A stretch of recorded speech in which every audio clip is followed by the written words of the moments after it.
નમસ્તે વિદ્યાર્થીઓ, વિષય વાણિજ્ય પત્રવ્યવહાર અને સેક્રેટરીયલ પ્રેક્ટિસ એટલે કે એસપીસીસીમાં આપણે છેલ્લે જે પત્રોવાળું યુનિટ છે એમાં સ્વાધ્યાયના કેટલાક પત્રો જોયેલા, એટલે કે 7મું યુનિટ દાવા, ફરિયાદો અને તેમની પતાવટના પત્રો. બરાબર, આ પત્રો વિશે આપણે અભ્યાસ કર્યો. પત્રના નમૂનાઓ જોયા, થોડી ઘણી થિયરીઓ જોઈ અને એની અગાઉ આપણે 6 યુનિટ ઓલરેડી ચલાવેલા, એટલે કે ટોટલ જે ભાગ 1 છે, વિભાગ 1 કોમર્શિયલ કોરસ્પોન્ડન્સ એટલે કે વાણિજ્ય પત્ર વ્યવહાર, એમાં ટોટલ 7 જેટલા પાઠ થયા છે. અને જે વિભાગ બીજો છે એટલે કે સેક્રેટરીયલ પ્રેક્ટિસ, એની અંદર આપણે પહેલું, બીજું અને ત્રીજું આમ 3 યુનિટ થયા છે. અને ત્યારબાદ જે અલગ અલગ દસ્તાવેજો છે, આવેદનપત્ર, નિયમનપત્ર અને વિજ્ઞાપનપત્ર, એ 3 બાકી છે અને એક શેર મૂડીવાળું યુનિટ બાકી છે.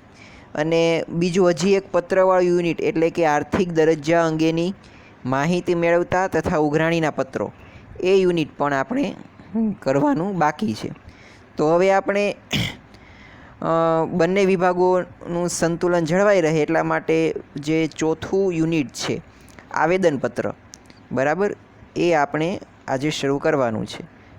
સેક્રેટરીયલ પ્રેક્ટિસ એટલે કે એસપીનું એટલે કે બીજા ભાગનું તમારું યુનિટ નંબર 4 આવેદનપત્ર, જેના વિશે આપણે બહુ વિગતવાર અભ્યાસ એ યુનિટ નંબર 3માં એ કરેલો છે. બરાબર, આવેદનપત્ર એટલે કે મેમોરેન્ડમ ઓફ એસોસિએશન, બરાબર, આ દસ્તાવેજ વિશે આપણે વિગતવાર આ યુનિટમાં અભ્યાસ કરવાનો છે.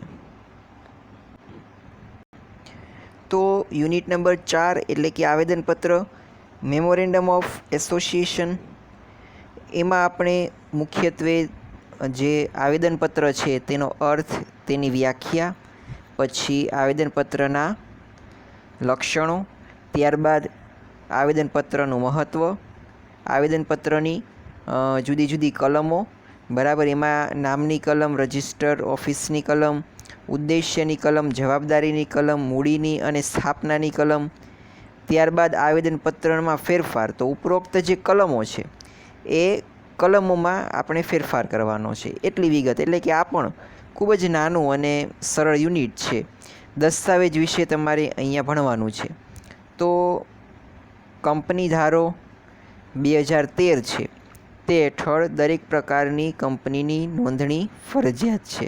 કંપનીને નોંધણી કરાવતી વખતે આવેદનપત્ર અને નિયમનપત્ર એટલે કે memorandum of association and article of association, આ 2 દસ્તાવેજો એ કંપનીની નોંધણી કરાવવા માટે ફરજિયાત છે. બરાબર, કંપની ધારા 2013 પ્રમાણે કંપનીની નોંધણી ફરજિયાત છે અને કંપનીની નોંધણી કરાવવા માટે આ બંને દસ્તાવેજો એટલે કે આવેદનપત્ર અને નિયમનપત્ર, આ બંને દસ્તાવેજો રજૂ કરવા ફરજિયાત છે. બરાબર, અને તેને નોંધાવવા પણ પડે છે. આવેદનપત્રની કંપની માટે મૂળભૂત અગત્યનો દસ્તાવેજ છે. બરાબર, કંપની માટેનો મૂળભૂત દસ્તાવેજ, કંપની માટેનો મહત્ત્વનો અને અગત્યનો દસ્તાવેજ એ આવેદનપત્ર છે. આ એક પાયાનો એવો દસ્તાવેજ છે જેના આધારે કંપનીનું કાર્યક્ષેત્ર તેમજ ત્રાહિત પક્ષ સાથેના સંબંધો નક્કી થાય. બરાબર, કંપનીના આ દસ્તાવેજ દ્વારા કંપનીનું કાર્યક્ષેત્ર નક્કી થાય છે અને કંપનીના જે ત્રાહિત પક્ષો સાથેના સંબંધો છે, બરાબર, એ પણ નક્કી થાય. બરાબર, તો આ એક પાયાનો, મહત્ત્વનો, મૂળભૂત, અગત્યનો દસ્તાવેજ ગણાય, જેમાં તેનું કાર્યક્ષેત્ર અને ત્રાહિત પક્ષ સાથેના સંબંધો નક્કી થાય. આવેદનપત્ર કંપનીનું બંધારણ રજૂ કરે છે. કંપનીનું બંધારણ કઈ રીતે થયેલું છે, એનું બંધારણ એ આવેદનપત્ર દ્વારા રજૂ કરવામાં આવે છે, જેમાં નામ, મૂડી, જવાબદારી, ઉદ્દેશ્યો વગેરે જણાવવામાં આવે છે. કંપનીના આ દસ્તાવેજમાં કંપનીનું નામ, કંપનીની મૂડી, કંપનીની જવાબદારીઓ, કંપનીના ઉદ્દેશ્યો, બરાબર, વગેરે બાબતો એ જણાવવામાં આવે છે, નોંધવામાં આવે છે. ત્યારબાદ આપેલું છે આવેદનપત્રનો અર્થ અને વ્યાખ્યા. બરાબર, એટલે કે meaning and definition of memorandum of association. તો આવેદનપત્ર કંપનીનો મૂળભૂત દસ્તાવેજ છે, જે કંપનીનું કાર્યક્ષેત્ર નક્કી કરે છે. આવેદનપત્રનો ઉદ્દેશ શેરધારકો, લેણદારો, કંપની સાથે સંબંધ ધરાવતા પક્ષકારોને કંપનીના ધ્યેયો અંગેની માહિતી આપવાનો છે. આવેદનપત્ર કંપનીનો એક ખૂબ જ મહત્ત્વનો દસ્તાવેજ છે, જેમાં અમુક ચોક્કસ નામની, અમુક રાજ્યમાં આવેલી, અમુક શેરમૂડી ધરાવતી, સભ્યોની નક્કી કરેલી જવાબદારી અને નિશ્ચિત ઉદ્દેશ માટે સહી કરનારાઓ દ્વારા છપાયેલી કંપનીનું સૂચન કરે છે. હવે જે આવેદનપત્રનો અર્થ આપેલો છે એમાં જે કઈ કઈ વિગતો દર્શાવવામાં આવે છે તેના ઉપરથી તેની વ્યાખ્યા નક્કી થાય છે. બરાબર. તો આવેદનપત્રને કંપનીનો મૂળભૂત દસ્તાવેજ કીધો છે, પાયાનો દસ્તાવેજ કીધો છે, જે કંપનીનું કાર્યક્ષેત્ર નક્કી કરે અને તેના ત્રાહિત પક્ષ સાથેના સંબંધો, એટલે કે શેરધારકો, લેણદારો અને કંપનીઓ છે એ ત્રાહિત પક્ષ છે, તેની સાથે સંબંધ ધરાવતા પક્ષકારો છે. બરાબર. આ પક્ષકારોને તે કંપનીના ધ્યેયો અંગેની માહિતી આપે. શેરહોલ્ડરોને, લેણદારોને કે અન્ય કંપનીને જે પક્ષકારો કંપની સાથે સંબંધ ધરાવે એ તમામ પક્ષકારોને કંપનીના ધ્યેયો અંગેની માહિતી આપે છે. આવેદનપત્ર કંપનીનો એક ખૂબ જ મહત્ત્વનો દસ્તાવેજ છે, જેમાં એટલે કે આ બધી વિગતો એના આ દસ્તાવેજમાં દર્શાવવામાં આવે છે. અમુક ચોક્કસ નામની, અમુક રાજ્યમાં આવેલી એટલે કે કંપનીનું નામ, કંપની કયા રાજ્યમાં આવેલી છે તે રાજ્યનું નામ, અમુક શેરમૂડી ધરાવતી એટલે કે કેટલી શેરમૂડીથી ધંધાની સ્થાપના કરવામાં આવે છે તે શેરમૂડી, સભ્યોની નક્કી કરેલી જવાબદારીવાળી. બરાબર. સભ્યોની જે જવાબદારી છે, નિશ્ચિત જવાબદારી, બરાબર, એ નક્કી કરેલી હોય અને નિશ્ચિત ઉદ્દેશ્ય માટે એટલે કે તેનો ઉદ્દેશ્ય શું છે તેમાં સહી કરનારાઓ દ્વારા છપાયેલી કંપનીનું સૂચન કરે અને તેની અંદર જેને સહી કરી છે આવેદનપત્રમાં તેના દ્વારા એ છપાયેલી કંપનીનું સૂચન એ કરવામાં આવે છે. તો આ હતો તેનો અર્થ, એટલે કે તેમાં કઈ કઈ વિગતો દર્શાવવામાં આવે છે તે વિગતો, કંપનીનું કાર્યક્ષેત્ર, મૂળભૂત દસ્તાવેજ વગેરેની તમારે અહીંયા વાત કરવાની છે. ત્યારબાદ એની વ્યાખ્યા આપી છે. તો આવેદનપત્ર એટલે કંપની ધારા 2013 અથવા તો અગાઉના કંપની ધારા મુજબ ઘડેલું અથવા તો વખતોવખતની જોગવાઈઓને આધીન રહીને ફેરફાર કર્યા મુજબનું આવેદનપત્ર. આ તમારે વ્યાખ્યા એ યાદ રાખવાની છે. બરાબર. 1 માર્ક્સમાં કે 2 માર્ક્સમાં કે મોટા પ્રશ્નમાં પણ તમારે આ વ્યાખ્યા લખવી પડે કે આવેદનપત્ર એટલે કંપની ધારા 2013 અથવા તો અગાઉના કંપની ધારા મુજબ ઘડેલું અથવા તો વખતોવખતની જોગવાઈઓને આધીન રહીને ફેરફાર કર્યા મુજબનું આવેદનપત્ર. બરાબર. જે કંપની ધારો 2013 અને એની અગાઉનો એટલે કે 1956નો કંપની ધારો એના મુજબ ઘડેલું અથવા તો વખતોવખત જોગવાઈઓને આધીન રહીને, જે જોગવાઈઓ દર વર્ષે બદલાતી હોય છે તેને આધીન રહીને ફેરફાર કર્યા મુજબનું આવેદનપત્ર, જે ફેરફારો કરવાના છે તે પ્રમાણેનું આવેદનપત્ર, તેને કંપની ધારાની ભાષામાં એ આવેદનપત્ર તરીકે ઓળખવામાં આવે છે. તો આ હતી આવેદનપત્રની એક વ્યાખ્યા.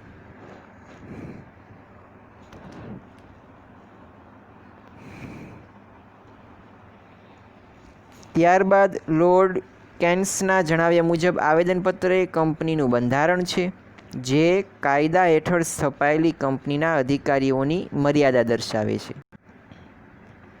તો અહીંયા એક લેખક દ્વારા વ્યાખ્યા આપવામાં આવી છે, એવું જણાવે છે કે કંપનીને એણે બંધારણ કીધું છે. બરાબર. આવેદનપત્રને કંપનીનું બંધારણ કીધું છે. કંપનીનું એ બંધારણ છે જે કાયદા હેઠળ છપાયેલી કંપનીના અધિકારીઓની મર્યાદા દર્શાવે. કાયદા હેઠળ જે કંપની છપાયેલી છે, બરાબર, એના અધિકારીઓ છે તેની કેટલીક મર્યાદાઓ દર્શાવે છે. બરાબર.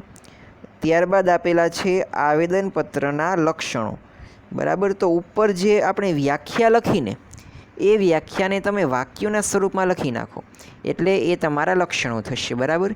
એટલે કે વ્યાખ્યાને તમારે વાક્યોના સ્વરૂપમાં જ્યારે લખવામાં આવે તો એ તેના લક્ષણો બની જશે. બરાબર. એટલે કે વ્યાખ્યા યાદ હોય તો તેના ઉપરથી તમે લક્ષણો આવેદનપત્રના એ યાદ રાખી શકો છો. તો આવેદનપત્રનો ઉદ્દેશ શેરહોલ્ડરો, લેણદારો, જાહેર જનતા વગેરેને કંપનીના જે ધ્યેયો છે તેના વિશેની જાણ કરવાની છે. આ બધા પક્ષકારો છે જે કંપની સાથે પ્રત્યક્ષ અને પરોક્ષ રીતે સંબંધ ધરાવે છે. શેરહોલ્ડરો તો કંપનીના શેર ખરીદે એટલે કે કંપનીને મૂડી આપે છે. લેણદારો એ પણ કંપનીને પૈસા ઉછીતા આપે છે. પછી જાહેર જનતા વિના તો કંપની ચાલી શકે તેમ જ નથી. તો આ બધા પક્ષકારોને કંપની પોતાના ધ્યેયો વિશે માહિતી આપે છે અને પોતાના ધ્યેયો વિશે જાણ કરે છે. બરાબર. ઉપરની વ્યાખ્યા અને અર્થને આધારે આપણે આવેદનપત્રના લક્ષણોને નીચે પ્રમાણે રજૂ કરી શકીએ છીએ. બરાબર. તો અહીંયા આવેદનપત્રના તમને લક્ષણો આપેલા છે. બરાબર. ટોટલ 6 જેટલા લક્ષણો તમને અહીંયા આપેલા છે. પેલું છે આવેદનપત્ર એ કંપનીનો મૂળભૂત દસ્તાવેજ. આવેદનપત્ર એ કંપનીનો મહત્ત્વનો દસ્તાવેજ છે, અગત્યનો દસ્તાવેજ છે, પાયાનો દસ્તાવેજ છે, મૂળભૂત દસ્તાવેજ અથવા તો મૂળ દસ્તાવેજ છે. બરાબર. આવા અલગ અલગ શબ્દો દ્વારા આપણે આવેદનપત્રને ઓળખીએ છીએ. એ કંપનીના બંધારણને દર્શાવે, મહત્ત્વનો દસ્તાવેજ છે. બરાબર. પાયાનો દસ્તાવેજ. આવેદનપત્ર કંપનીના ઉદ્દેશો દર્શાવે. હમણાં જ ઉપરના વાક્યમાં જોયેલું કે કંપની સાથે જે પક્ષકારો સંબંધ ધરાવે છે, બરાબર, તેને કંપનીના ઉદ્દેશ્યો વિશેની માહિતી પૂરી પાડવાનો. એટલે કે એની અંદર કંપનીના ઉદ્દેશ્યો દર્શાવેલા હશે. આમ આવેદનપત્રમાં કંપનીના ઉદ્દેશ્યોને દર્શાવવામાં આવે છે. એટલા માટે આ જુદા જુદા પક્ષકારોને એ અંગેની માહિતી આપવામાં આવે છે. ત્યારબાદ ત્રીજો મુદ્દો એટલે કે તે બાહ્ય પક્ષકારોને ઉપયોગી છે. જે કંપની સિવાય જે બાહ્ય પક્ષકારો છે, બરાબર, આ તમામ બાહ્ય પક્ષકારોને એ આવેદનપત્ર ખૂબ જ ઉપયોગી છે. બરાબર. તમામ પક્ષકારોને ખૂબ જ અગત્યની ઉપયોગી માહિતી પૂરી પાડે છે. ત્યારબાદ ચોથું, આવેદનપત્ર કંપનીના અસ્તિત્વ વિશે અને તેની રજિસ્ટર ઓફિસ વિશે માહિતી આપે છે. કંપનીનું અસ્તિત્વ ક્યાં છે, તેની રજિસ્ટર ઓફિસ, બરાબર, કયા સ્થળે આવેલી છે, તેનું સરનામું વગેરે વિગતો છે એ આવેદનપત્રની અંદર દર્શાવવામાં આવે છે. ત્યારબાદ પાંચમું આપેલું છે આવેદનપત્રમાં ફેરફાર કરવા ખૂબ જ મુશ્કેલ છે. જો તમારે આવેદનપત્રની અંદર ફેરફાર કરવા હોય તો એ ખૂબ જ મુશ્કેલ કાર્ય છે. જે રીતે કોઈ પણ દેશના બંધારણની અંદર, જે આપણા દેશનું બંધારણ છે એ ડૉક્ટર બાબા સાહેબ આંબેડકર અને અન્ય કેટલાક એક્સપર્ટ્સ દ્વારા ઘડવામાં આવેલું છે, તો એની અંદર જુઓ ફેરફાર ન થઈ શકે.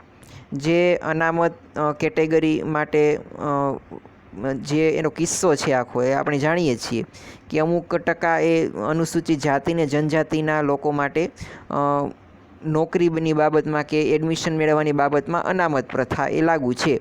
તો એની અંદર વિરોધ ઘણો છે, પરંતુ ફેરફાર થઈ શકતો નથી, કારણ કે બંધારણ છે એની અંદર ફેરફાર કરવો એ ખૂબ જ મુશ્કેલ છે. તો એ તો દેશના બંધારણની વાત કરી. કંપનીનું બંધારણ એ તેનું આવેદનપત્ર છે. કંપની માટે બંધારણ એટલે કે કંપનીનું આવેદનપત્ર. તો કંપનીનું જે આવેદનપત્ર છે તેની અંદર ફેરફાર કરવો એ ખૂબ જ મુશ્કેલ છે. બરાબર. પછીનો મુદ્દો આપેલો કે આવેદનપત્ર કંપનીનું બંધારણ દર્શાવે. બરાબર.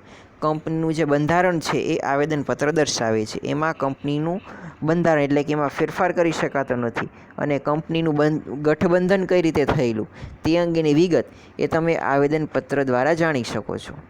ત્યારબાદ આપેલું છે કે નવા કંપની ધારા 2013 પ્રમાણે કંપનીના પ્રકાર અનુસાર આવેદનપત્ર તૈયાર કરવાનું હોય છે. આ આવેદનપત્ર તૈયાર કરવા માટે કંપની ધારા 2013 શિડ્યુલ્ડ 1માં જણાવ્યા પ્રમાણે કંપનીના વિવિધ પ્રકાર મુજબ ટેબલ આપેલા છે તે લાગુ પડે છે. બરાબર.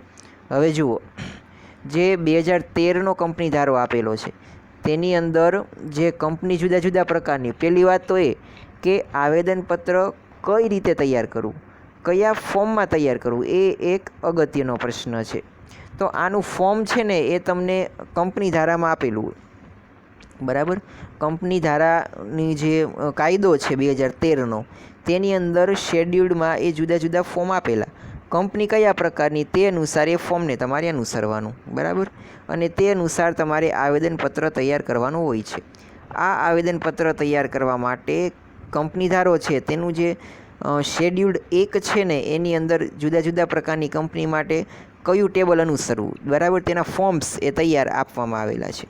તો જુઓ, પેલું આપેલું છે કે કંપનીનો પ્રકાર, તો કે કયા પ્રકારની કંપની છે, તો એના માટે 2013ના કંપની ધારાના શેડ્યુલ્ડ 1માં જુદા જુદા ટેબલ એટલે કે ફોર્મ આપવામાં આવેલા છે. તો પેલું શેર મૂડીથી મર્યાદિત કંપની. બરાબર. તો એના માટે ટેબલ એ પ્રમાણે જે કંપની શેર મૂડીથી મર્યાદિત છે, બરાબર, જે શેર મૂડી બહાર પાડે છે, એ માટે આપણે ટેબલ એ મુજબ એક તૈયાર કરવાનું હોય છે આવેદનપત્ર. ત્યારબાદ બીજું છે કે બાહેંધરીથી મર્યાદિત જવાબદારીવાળી કંપની કે જેની શેરમૂડી હોતી નથી.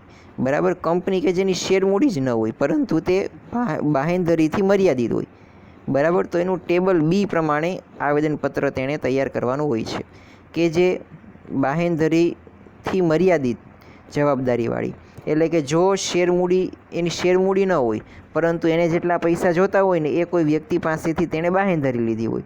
બરાબર, એટલે કે એ વ્યક્તિ પૈસા પૂરા પાડશે એવું જણાવેલું હોય તો એને કહેવાય છે બાહેંધરીથી મર્યાદિત જવાબદારીવાળી કંપની. આવી કંપનીઓને શેરમૂડી ન હોય. બરાબર, તો એને ટેબલ બી પ્રમાણે આવેદનપત્ર તૈયાર કરવાનું. ત્યારબાદ બાહેંધરીથી મર્યાદિત જવાબદારીવાળી કંપની જેણે શેર બહાર પાડ્યા હોય. હવે બાહેંધરીથી મર્યાદિત જવાબદારીવાળી છે પરંતુ તેણે શેર પણ બહાર પાડ્યા છે, એટલે કે જો શેર ભરપાઈ ન થાય ને તો તેણે જે તે વ્યક્તિ પાસેથી બાહેંધરી લીધી હોય તેની પાસેથી પૈસા લેવાના. તો આવા પ્રકારની કંપની હોય તેને ટેબલ સી પ્રમાણે આવેદનપત્ર તૈયાર કરવાનું.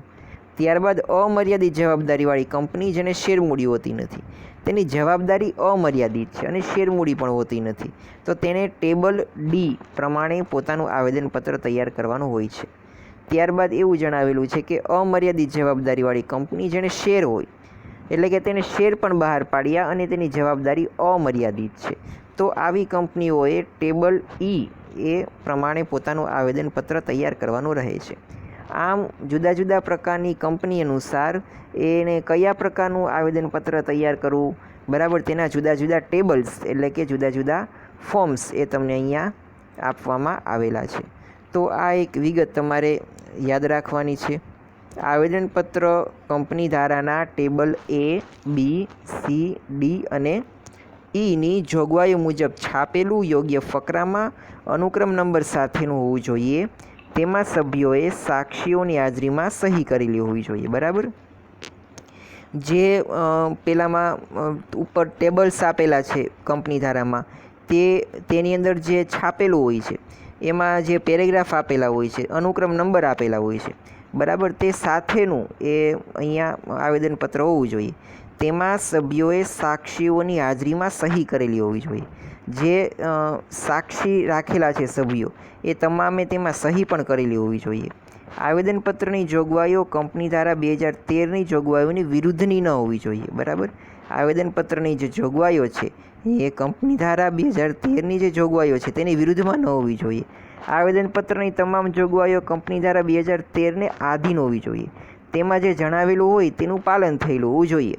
આવેદનપત્રની કોઈ પણ કલમ જો કંપની ધારાની જોગવાઈઓની વિરુદ્ધમાં હોય તો તે રદબાતલ છે. બરાબર, આવેદનપત્રની જો કોઈ પણ એવી કલમ છે એ કંપની ધારાનો ભંગ કરતી હોય તો એને રદબાતલ ઠેરાવવાની. તેવી જ રીતે સંચાલક મંડળ દ્વારા કે શેર હોલ્ડરોની સામાન્ય સભામાં કંપની ધારા વિરુદ્ધ કોઈ ઠરાવ પસાર કરવામાં આવે કે કરાર કરવામાં આવે તો તે રદબાતલ. બરાબર ને, તો આ રીતે તમને અહીંયા આવેદનપત્ર કયા ફોર્મમાં તૈયાર કરવું, કઈ રીતે તૈયાર કરવું એ તમને અહીંયા આપેલું છે. તો જે આવેદનપત્ર કઈ રીતે તૈયાર કરવું એ જુદી જુદી કંપનીના પ્રકારો અનુસાર એ તેના જુદા જુદા ટેબલ્સ આપવામાં આવેલા છે. ત્યારબાદ આવેદનપત્રના લક્ષણો 6 જેટલા તેના લક્ષણો છે. તેની એક સરસ મજાની નાનકડી અને સરળ એ વ્યાખ્યા આપવામાં આવી છે અને તેનો અર્થ આપવામાં આવેલો છે. અને તમારે હવે આજના હોમવર્કમાં એ આવેદનપત્રનો અર્થ, બરાબર, ત્યારબાદ આવેદનપત્રની વ્યાખ્યા, આવેદનપત્રના લક્ષણો અને જુદી જુદી કંપની માટે તેણે કયું આવેદનપત્રનું ટેબલ એ તેમાં તૈયાર કરવું, એ આખું કોષ્ટક છે, એ આખું કોષ્ટક. બરાબર, આટલી વિગતો તમારે એક વખત હોમવર્કમાં લખીને મોકલાવવાની છે. બરાબર, હવે આપણે જ્યારે નેક્સ્ટ લેક્ચરમાં મળીશું ત્યારે આપણે જે આવેદનપત્રનું મહત્ત્વ છે, બરાબર, જુદા જુદા પ્રકારના પક્ષકારોના દૃષ્ટિબિંદુથી આવેદનપત્રનું જુદું જુદું મહત્ત્વ રહેલું છે, તો એનું આ મહત્ત્વ છે એ આપણે જોઈશું. અને ત્યારબાદ આવેદનપત્રની કલમો અને ત્યારબાદ આવેદનપત્રની અંદર ફેરફાર, બરાબર, એનો આપણે અભ્યાસ કરવાનો છે. ખૂબ જ સરળ અને નાનું યુનિટ છે અને આ યુનિટ પૂરું થાય એટલે એવું જ બીજું યુનિટ એટલે કે નિયમનપત્ર એ આપણે જોવાનું છે. તો આજનો લેક્ચર છે આપણે અહીંયા સુધી અટકાવીએ. બરાબર, અને હોમવર્ક જે આજે આપેલું છે એ તમારે તમારી હોમવર્ક બુકમાં લખીને વોટ્સઅપ ગ્રુપમાં મોકલાવી દેવાનું છે. અને નેક્સ્ટ લેક્ચરમાં મળીશું ત્યારે આપણે આગળનો સિલેબસ આગળ ચલાવીશું. આજનો લેક્ચર એ આપણે અહીંયા સુધી અટકાવીએ છીએ.